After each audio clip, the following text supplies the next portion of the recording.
Hello everyone, क्या हालचाल है आप सभी के दोस्तों। स्वागत है आप सभी का इस जोरदार धमाकेदार करंट अफेयर सीरीज में। आज है इसका सेकंड लेक्चर और मैं आप सभी को जनवरी 2025 के करंट अफेयर्स करवा रहा हूं। तो आज हम पार्ट नंबर 2 को कवर करेंगे। ठीक है, इस करंट अफेयर सीरीज की जो भी पीडीएफ्स है वो सारे के सारे मेरे एप्लीकेशन में आप फ्री ऑफ कॉस्ट डाउनलोड कर सकते हैं। इस फ्री मटेरियल वाले सेक्शन में आप लोग विजिट करिएगा। ठीक है, आपको सभी की सभी पीडीएफ्स मिल जाएंगी और मेरे टेलीग्राम चैनल पर भी कनेक्ट कर लीजिएगा, जिससे सभी के सभी रेगुलर अपडेट्स भी मिलते रहे। ठीक है, ये करंट अफेयर सीरीज दोस्तों एक बहुत ही जबरदस्त सीरीज बनने वाली है और चाहे कोई भी एग्जामिनेशन वाले बच्चे हो, एसएससी हो, रेलवे हो और कोई भी आपका एग्जाम हो, चाहे टेक्निकल हो चाहे नॉन टेक्निकल हो, आप इस सीरीज को पूरी तरीके से फॉलो कर सकते हैं, क्योंकि मैं सभी के सभी पीवाईक्यूज को एनालिसिस करने के बाद इसके अंदर क्वेश्चंस लेके आ रहा हूं। ठीक है, चलिए स्टार्ट करते हैं आज का सेशन। पहला क्वेश्चन है कि हाल ही में शिक्षा मंत्रालय ने वन नेशन वन सब्सक्रिप्शन का पहला चरण शुरू किया है। इस योजना को डैश में इसके कार्यान्वयन के लिए आवंटित 6,000 करोड़ रुपए के बजट के साथ मंजूरी दे दी गई है। मतलब हमारे पूरे के पूरे देश के अंदर एक नेशन और एक सब्सक्रिप्शन। अब इसका क्या मतलब है? यूट्यूब का, अमेजॉन प्राइम का और हॉटस्टार का सब्सक्रिप्शन दे रहे हैं क्या? नहीं नहीं मेरे भाई, ऐसा तो नहीं दे रहे। इसका मतलब यह है कि देखिए, जो हमारा कैबिनेट मंत्रालय है उसने एक सब्सक्रिप्शन रखा है पूरे देश में। जितने भी हमारे शिक्षण संस्थान है, एजुकेशनल इंस्टीट्यूट्स हैं, वो जितने भी प्रेस रिलीज होते हैं, जर्नल्स होते हैं, जो स्टैंडर्ड पब्लिकेशंस होते हैं ना, ये देखिए, department of higher education have a unified portal one nation one subscription through which the institutions will be able to access the journals. तो जितने भी रिसर्च पेपर्स पब्लिश होते हैं उन सब का एक सब्सक्रिप्शन हमारे पूरे देश में होने वाला है, जिससे कि जो लिटरेसी रेट है उसको इंप्रूव किया जा सके, लोगों को और ज्यादा शिक्षित बनाया जा सके। अब ये 3 साल के लिए होने वाला है, 2025, 2026 और 2027। इसके लिए 6,000 करोड़ रुपए आवंटित किए और डेफिनेट सी बात है, ये मिनिस्ट्री ऑफ एजुकेशन के अंडर आता है। तो ये जो स्कीम है ये करी गई है 3 वर्ष के लिए। समझ गए? 25, 26 और 27। अगला क्वेश्चन है कि हाल ही में निम्नलिखित में से किस राज्य सरकार ने जैव विविधता की रक्षा और भारतीय भेड़िए के संरक्षण के लिए भारतीय भेड़िया आवासों का एटलस। मतलब एटलस मतलब क्या कि भाई किस जगह पर कितने भेड़िए हैं, तो पूरे के पूरे इंडिया के अंदर एक भेड़ियों का एटलस तैयार किया जा रहा है। तो ये कौन से राज्य सरकार ने लॉन्च किया है ये स्कीम? और ये लॉन्च की गई है दोस्तों किसने? गुजरात ने। जी हाँ, गुजरात में चूंकि सबसे ज्यादा हमारे इंडिया के अंदर भेड़िया है। तो देखिए यहां पे बताया गया है कि 2023 में भेड़िया जनगणना की आंकड़ों के अनुसार 2217 वर्ग किलोमीटर में कुल 222 भेड़ियों को दर्ज किया गया था। तो इसीलिए अब इनका एक एटलस बनाया जा रहा है, जिससे इनका अच्छे से संरक्षण किया जा सके और इनके नंबर्स को बढ़ाया जा सके, है ना।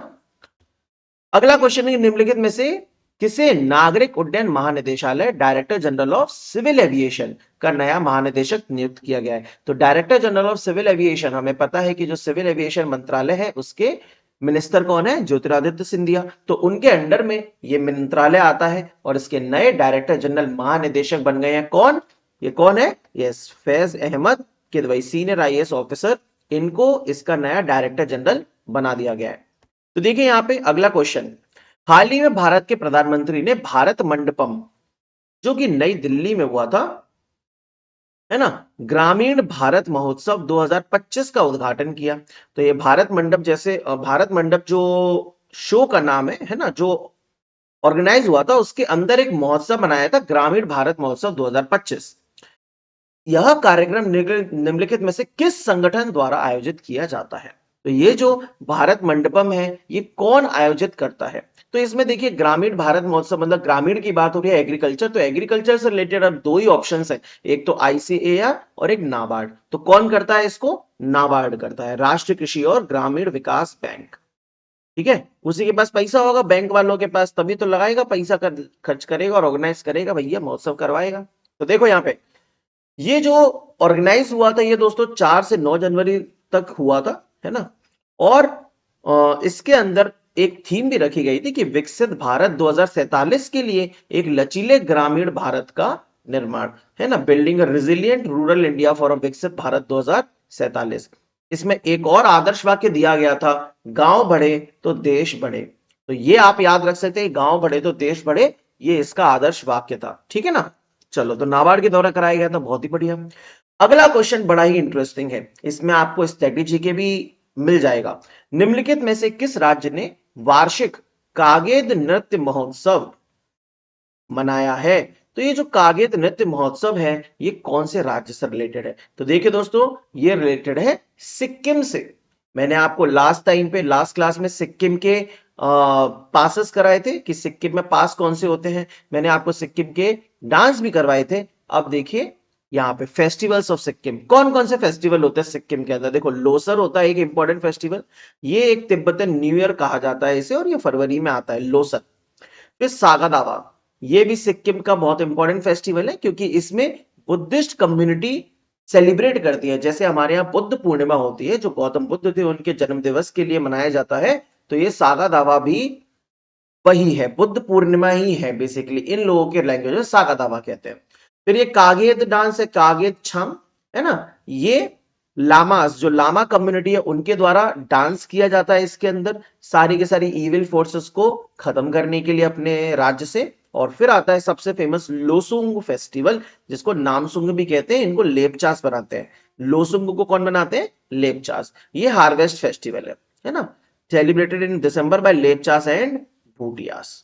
चलो, लोसर, सागा दावा, कागेद और लोसुंग, ऐसे स्टेट बाय स्टेट हम धीरे धीरे करंट अफेयर्स के थ्रू इन चीजों को याद करेंगे ना, तो आपके मेमोरी में वो प्रिंट हो जाएगा और फिर पेपर में आपको क्लिक भी हो जाएगा। एक साथ याद करते हो तो भूल जाते हैं, लेकिन ऐसे में याद कराऊंगा तो आपको बड़ा देर तक याद रहेगा। चलिए, तो आंसर क्या हो गया हमारा? कागेद का सिक्किम। हाल ही में निम्नलिखित में से किसे मॉरिशियस के इबीन में इंडियन ओशन ऋण एसोसिएशन सचिवालय का महासचिव सेक्रेटरी जनरल नियुक्त किया है? तो कौन है ये आदमी? ये है भाई साहब संजीव जी, संजीव रंजन, SR। बस के और लगा देते तो शाहरुख खान हो जाते, लेकिन शाहरुख खान बुढ़ापे में है, टकला हो गया है तो ऐसा नहीं है। संजीव रंजन जी है, इनको इंडियन ओशन रिम एसोसिएशन का महासचिव सेक्रेटरी जनरल बना दिया गया है। तो ये basically Indian Ocean Rim Association करती क्या है? तो देखिए, नाम से समझ में आ रहा है, इंडियन ओशन मतलब हमारा जो भारतीय समुंदर है, इंडियन ओशियन है ना, भारत महासागर, वो हिंद महासागर बोलते हैं इसको, उसके उसके आसपास जितने भी देश है ना, उन सबसे बातचीत करना और संबंध बनाए रखना, ये इसका मेन काम है। इसका हेडक्वार्टर जो है ये मॉरिशस के अंदर इबीन में आता है। अब देखिए, इंपॉर्टेंट चीज ये है कि जो अभी इसका सबसे मतलब इस पूरे के पूरे इंडियन ओशियन रिम एसोसिएशन की जो अध्यक्षता है वो किसके पास है? श्रीलंका के पास। और वाइस चेयर है इंडिया के पास। और यहां पे देखिए, India will take over the chairmanship from Sri Lanka for the 2025 से 27 तक, मतलब 2025 में ये अध्यक्षता हमारे पास आ जानी है अगले 3 वर्ष के लिए। तो ये इंपॉर्टेंट चीज है, ठीक है। इसमें देखो 23 मेंबर है, पूरे के पूरे मेंबर्स यहां पर लिखे हुए हैं। क्लियर हो गया? समझ में आ गया? संजीव रंजन। हाल ही में रेल मंत्रालय ने फिरोजपुर डिवीजन को पुनर्गठित करके उत्तरी railway zone, northern railway zone के तहत एक नया रेलवे डिवीजन स्थापित करने का प्रस्ताव दिया है। अब क्या होता है, हमारे इंडिया में बहुत सारे रेलवे जोन्स है, उन रेलवे जोन्स का अपना अपना हेडक्वार्टर आता है ना, कि कौन से रेलवे जोन का हेडक्वार्टर किस स्टेट किस सिटी में है। और फिर उन जोन्स के अंदर बहुत सारे छोटे छोटे डिविजन्स आते हैं। तो जोन कौन सा है? Northern railway. उसके अंदर फिरोजपुर डिवीजन को क्या किया है? पुनर्गठित किया है। तो एक नया डिवीजन बनाया है। प्रस्तावित रेलवे डिवीजन का मुख्यालय निम्नलिखित में से किस स्थान पर होगा? एक नया डिवीजन बना है जिसका मुख्यालय कहां पर होगा? तो देखिए दोस्तों, इसका जो मुख्यालय है वो जम्मू में है, जम्मू। इसका जो मुख्यालय है वो कहां पर है?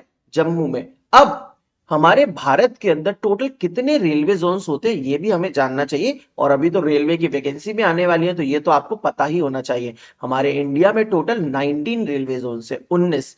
ये प्रॉपर तरीके से अरेंज्ड फॉर्मेट में एक फोटो है जिसमें सारे रेलवे जोन्स के बारे में बताया गया है। आप एक बार देखिएगा, इसको जानना चाहिए आपको। देखो, नॉर्थ में 5 रेलवे जोन है बेटा, northern, north western, north central, north eastern, north east frontier, इन सबके हेडक्वार्टर लिखे हुए हैं।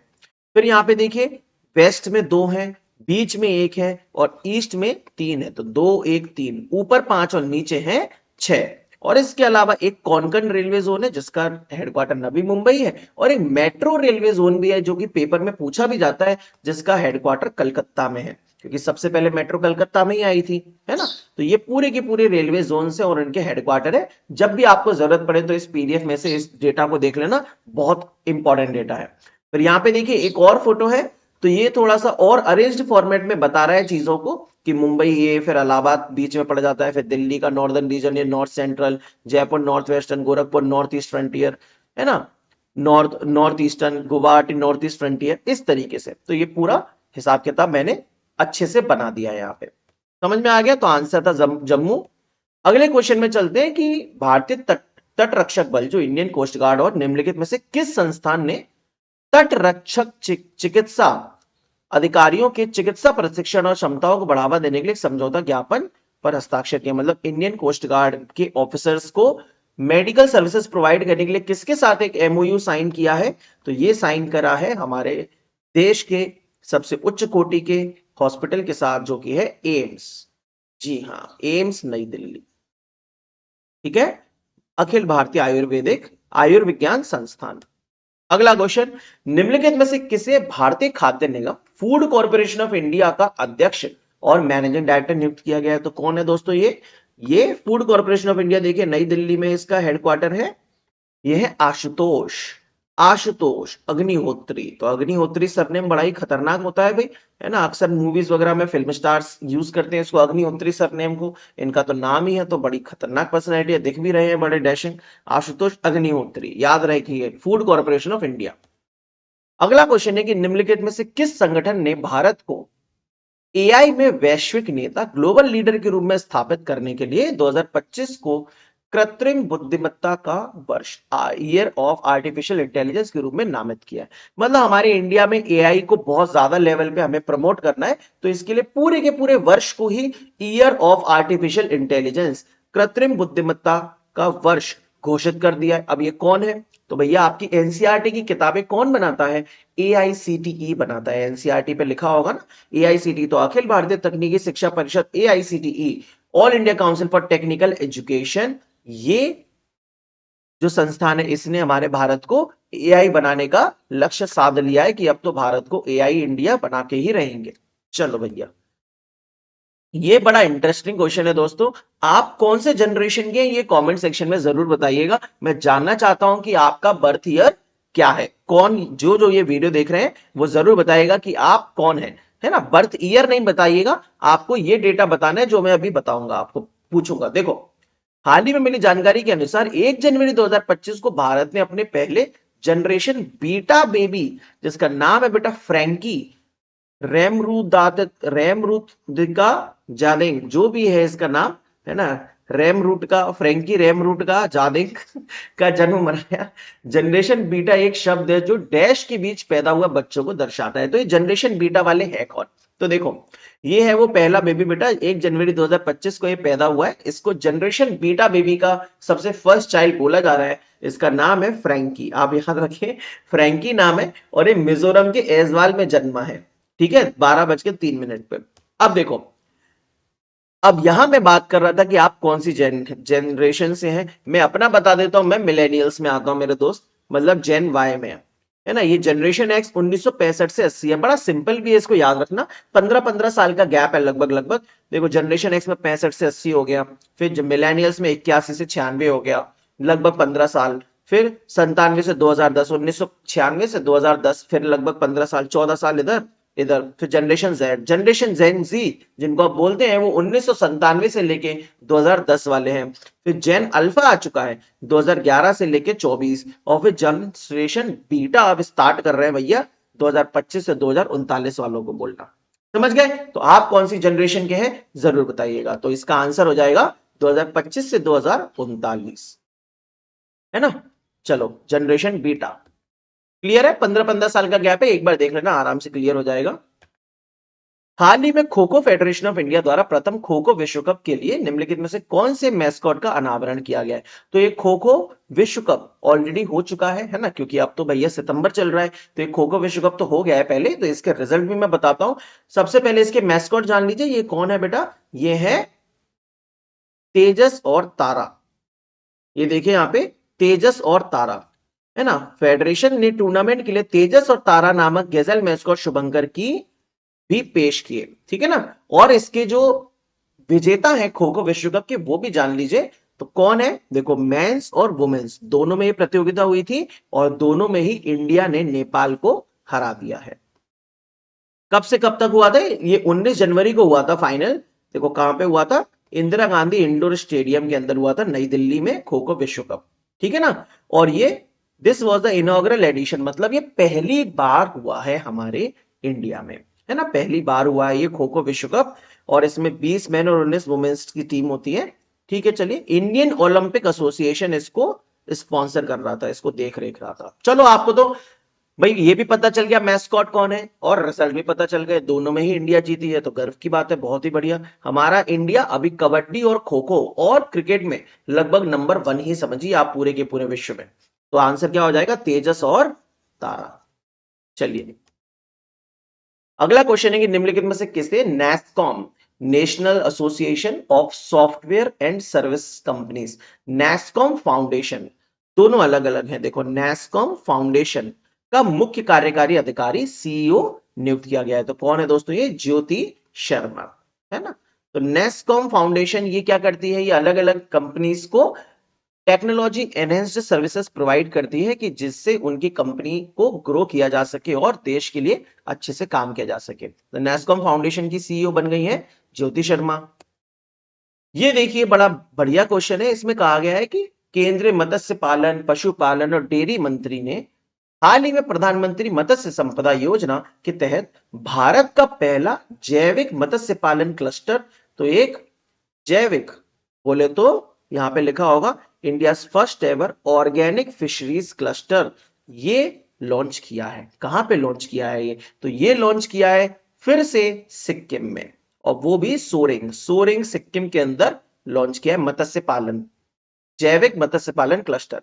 अब ये प्रधानमंत्री मत्स्य संपदा जो योजना है, तो ये समझ में आ रहा होगा कि ये फिशरीज के लिए, फिश के पालन के लिए, उनके संरक्षण के लिए और इन सब चीजों के लिए है। अब ये कब लॉन्च हुई थी? तो ये लॉन्च हुई थी दोस्त 10 सितंबर 2020 में, है ना। और इंडिया के फिशरीज सेक्टर में सारी की सारी चीजें इसके अंदर होती है। समझ गए? तो 2020 में लॉन्च हुई थी। अब सोरेंग सिक्किम में इसका पहला मत्स्य पालन क्लस्टर बनने जा रहा है।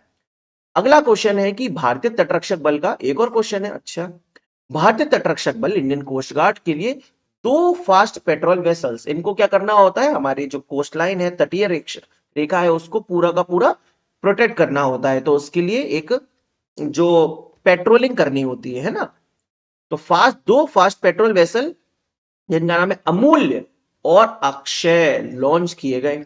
तो फिर इनको किस कंपनी द्वारा डिजाइन और निर्मित किया गया है? किसके द्वारा बनाया गया है? तो ये बनाया गया है जीएसएल बेटा, Goa shipyard limited. Goa shipyard limited के द्वारा ये दोनों के दोनों अमूल्य और अक्षय फास्ट पेट्रोल वेसल बनाए गए हैं। अगला क्वेश्चन है, पूरे के पूरे विश्व में क्या आपको पता है हमारे इंडिया की सबसे बेस्ट सिटी कौन सी है? देखिए, मालूम चलेगा। ग्लोबल पावर सिटी इंडेक्स 2024 में निम्नलिखित में कौन सा भारतीय शहर 48वें स्थान पर है? मतलब पूरे के पूरे ग्लोबल पावर सिटी इंडेक्स के अंदर हमारा भारत का 48वें नंबर पर शहर है, और वो कौन सा है? यस, मुंबई। मुंबई इसमें एकमात्र शहर है जो कि, जिससे यह रैंकिंग में एकमात्र भारतीय शहर बन गया है, सिर्फ इकलौता। देखो, मुंबई आ गए यहां पे, पहले पे कौन है? लंदन सबसे खतरनाक, फिर New York, Tokyo, Paris, Singapore, Seoul, Amsterdam, Dubai, Berlin, Madrid. अरे बाप रे बाप, मुंबई है, हाँ भैया है, 48वें नंबर पे ये देखिए मुंबई भी है हमारा। ठीक है, चलिए अगला क्वेश्चन देखिए। निम्नलिखित में से किसने द ब्रूटलिस्ट मूवी के लिए मोशन पिक्चर ड्रामा में सर्वश्रेष्ठ अभिनेता के लिए गोल्डन ग्लोब अवार्ड जीता है?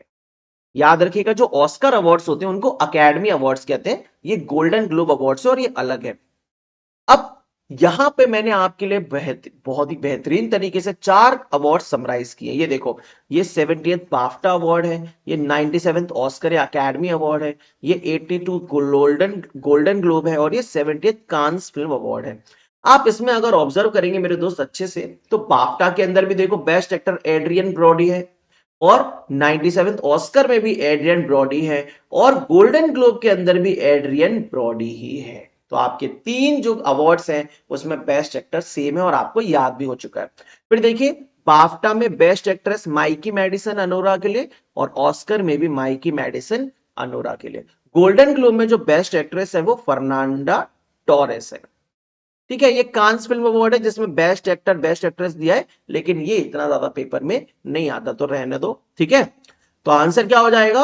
Adrian Brody. बोले तो बी ABCDEFGH JKLM। याद हो गया है तो लाइक कर दो बेटा। चलो आगे।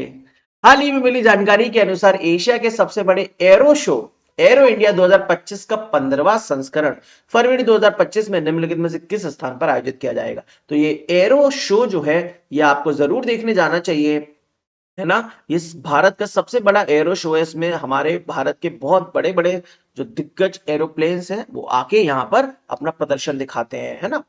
तो 15वां संस्करण इसका फरवरी 2025 में होगा। हमारे लिए तो हो ही चुका है क्योंकि हम सितंबर में बैठे हैं। ये आयोजित किया जाएगा एयरफोर्स स्टेशन यलहंका। यलहंका, अरे भैया ये सुन के तो पहली बात मुझे इंडिया में लगा ही नहीं था कि ये इंडिया के अंदर है, लेकिन एक्चुअली ये इंडिया में है और ये बेंगलुरु में है। एयरफोर्स स्टेशन यलहंका बेंगलुरु, ठीक है, यहां पर होगा 15वां संस्करण एरो शो का। अगला क्वेश्चन है कि किसे इसरो का नया चेयरमैन नियुक्त किया गया है? तो ये क्वेश्चन तो हम सबको अगर नहीं पता है तो थू भाई क्या कर रहे हो यार जीवन में, तुम कर क्या रहे हो भाई? इसरो का चेयरमैन तो पता ही होना चाहिए यार। इसरो के नए चेयरमैन है नारायण नारायण वी नारायण बेटा। अगला क्वेश्चन है कि हाल ही में मिली जानकारी के अनुसार ई श्रम पोर्टल अब सभी 22 अनुसूचित भाषाओं में उपलब्ध होगा। बड़ा ही इंटरेस्टिंग डेटा मैं आपके लिए लाया हूं। जो ई श्रम पोर्टल है वो 22 अनुसूचित भाषाओं में उपलब्ध होगा, मतलब जितनी भी हमारे इंडिया के अंदर ऑफिशियल लैंग्वेजेस है सब के अंदर 22 भाषाओं के अंदर अवेलेबल होगा ये ई श्रम पोर्टल। क्या करता है ये ई श्रम पोर्टल? बेसिकली जो हमारे इंडिया का अनऑर्गेनाइज्ड सेक्टर है ना, जहां पर एक प्रॉपर तरीके से काम धाम नहीं चलता है, अपना रोजमर्रा की जिंदगी बिताते हैं वो लोग, रोजीना काम करते हैं और पैसों से अपना घर चलाते हैं, उस चीज को ऑर्गेनाइज करने के लिए ई श्रम पोर्टल है। ये किस मंत्रालय द्वारा लॉन्च किया गया था? तो सिंपल सा आंसर है कि श्रम और रोजगार मंत्रालय है ना, लेबर एंड एम्प्लॉयमेंट। लेकिन अब ये जो 22 भाषाएं हैं, तो मेरे दिमाग में आया क्यों ना मैं आपको ये 22 भाषाएं बताऊं। तो देखिए दोस्तों, हमारा जो ओरिजिनल संविधान बना था ये 14 भाषाओं के साथ बना था। ठीक है, हम सबको पता है 22 पार्ट थे, 22 भाग थे, 8 अनुसूचियां थी, है ना, 395 अनुच्छेद थे, आर्टिकल्स थे, और 8 भाषाएं थी। कितनी? सॉरी, 14 भाषाएं थी। अब 14 के बाद 8 भाषाओं को जोड़ा गया है संशोधन के द्वारा। तो सबसे पहले जब संशोधन हुआ था, अच्छा ये भी क्वेश्चन है कि जो 14 भाषाएं हैं या सारी की सारी भाषाएं हैं ये किस अनुसूची में आती हैं? तो ये आती है 8वीं अनुसूची में, 8th स्केड्यूल में। तो 8वीं अनुसूची में पहले 14 भाषाएं थी प्रारंभ में, लेकिन अब फिर क्या किया गया? सबसे पहले 21वां संविधान संशोधन किया गया 1967 में, इसमें सिंधी जोड़ी गई। आप तो 21वां याद रखिए, 21वां संविधान संशोधन में सिंधी जोड़ी गई। फिर 71वां संविधान संशोधन में कोंकणी, मणिपुरी और नेपाली जोड़ी गई, और 92वें संविधान संशोधन में बोडो, डोगरी, मैथिली और संथाली जोड़ी गई।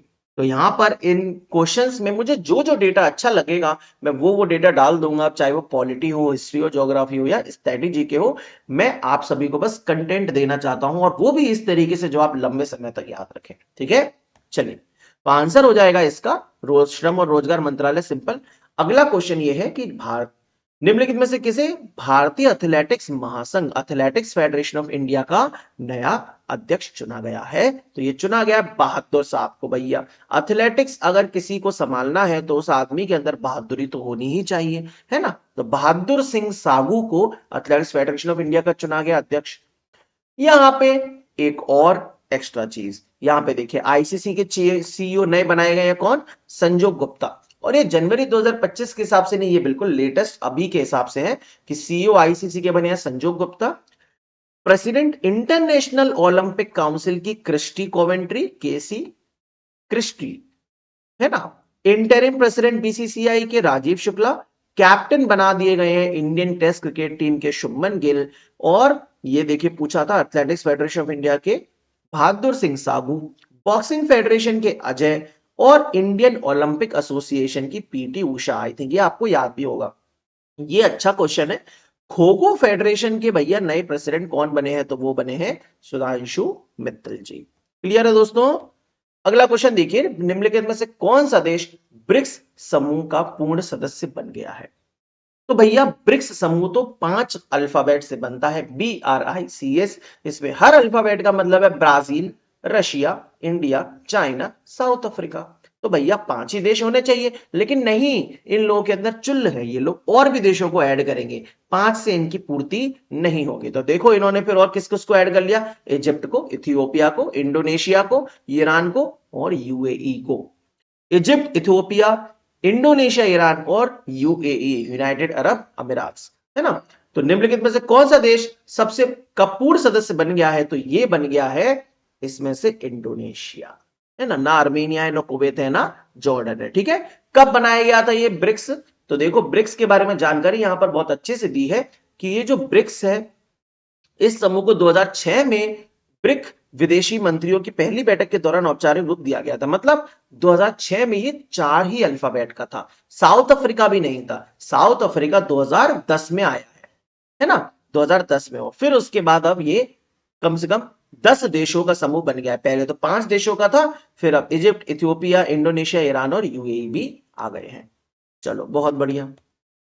Last question of today's class, mount Ibu में विस्फोट हुआ है, यह किस देश से संबंधित है? तो देखो कितना खतरनाक विस्फोट हुआ, ये कोई इंटरनेट से रैंडम फोटो नहीं है, एक्चुअल में माउंट ईबू का ही फोटो है ना। तो माउंट ईबू किस में है बेटा?